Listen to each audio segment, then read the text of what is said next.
using the U.S.-made ATACMS missiles and what the potential targets were?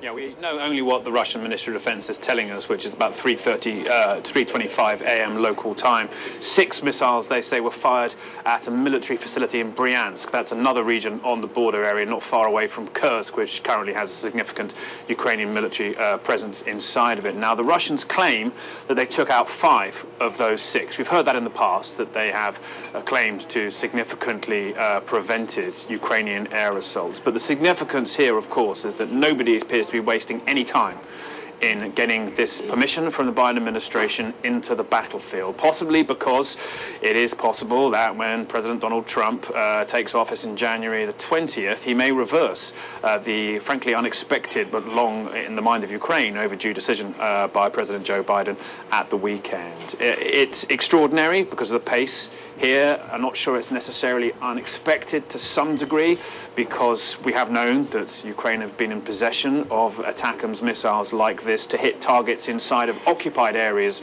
of Ukraine.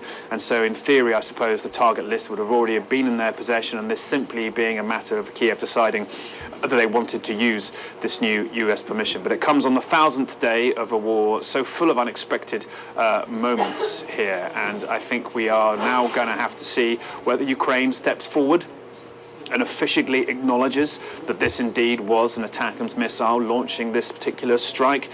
Just in the last 48 hours, President Volodymyr Zelensky has sort of hedged that, generally saying, look, we're not going to necessarily announce this. Missiles will speak for themselves. Well, certainly that news has indeed emerged. What could Russia's response be? They have been unclear at this particular point, previously warning that if these missiles were fired by Ukraine, supplied as they are by the United States, that would essentially be NATO, the US and Europe joining the war, becoming a party to the conflict. Putin's not reiterated that himself since this, but indeed his foreign ministry made similar noises. So it's a key moment here, certainly, and it's one important to phrase it here, Amara. We're seeing the Trump presidency loom, the likelihood of negotiations there, European allies maneuvering, showing the fact they're not on the same page, frankly, as Olaf Scholz, the lame duck chancellor of Germany, made a call to the Kremlin head on Friday. That notion of diplomacy is clear and coming down the track. And so I think we're seeing the Biden administration giving this permission to use the ATACMS to potentially complicate the war that President-elect Trump inherits, and I think also give Ukraine a chance on the battlefield to get the upper hand. Remember, they're very worried, the Americans, about North Korean troops and a Russian offensive into that Kursk area where Ukrainian troops are currently occupying part of it. Yeah, it's been a remarkable series of events, starting with President Biden with this major change in policy, allowing Ukraine to use these longer-range missiles inside Russia. And then what we saw was Putin signing this declaration, revising the nuclear doctrine that you mentioned, that would it basically declared that a conventional attack on Russia by any nation supported by a nuclear power would be considered a joint attack. And then we see Ukraine using these long-range missiles. It's yet to be seen what Russia's response will be, but this would obviously be seen as quite an escalation by Moscow. Yeah, look, I mean, they saw the American decision as an escalation.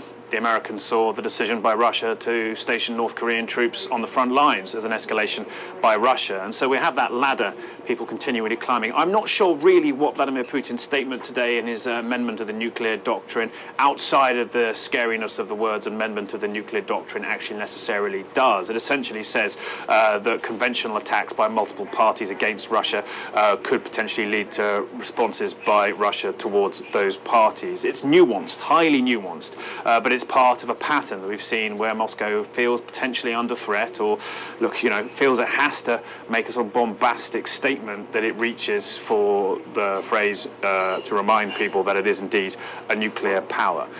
Do I necessarily think this means that Vladimir Putin is getting ready to launch nuclear weapons? No, certainly not. He appears to have shied away from that significantly over 1,000 days of war where Russia has experienced multiple conventional military defeats. Indeed, it's been invaded by a much smaller army, Ukraine, in just the last 4 months.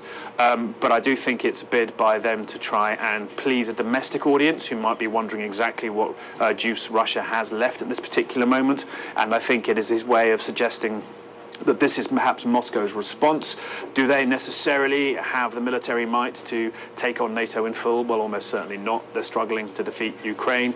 Do they necessarily have the desire geopolitically to inflame this conflict? Remember, China is a key ally in here and probably doesn't want to see that happen ahead of a Trump presidency. So I think if we do see outside of this statement by the Kremlin head, Vladimir Putin, any further responses from Russia, you might end up looking at sabotage.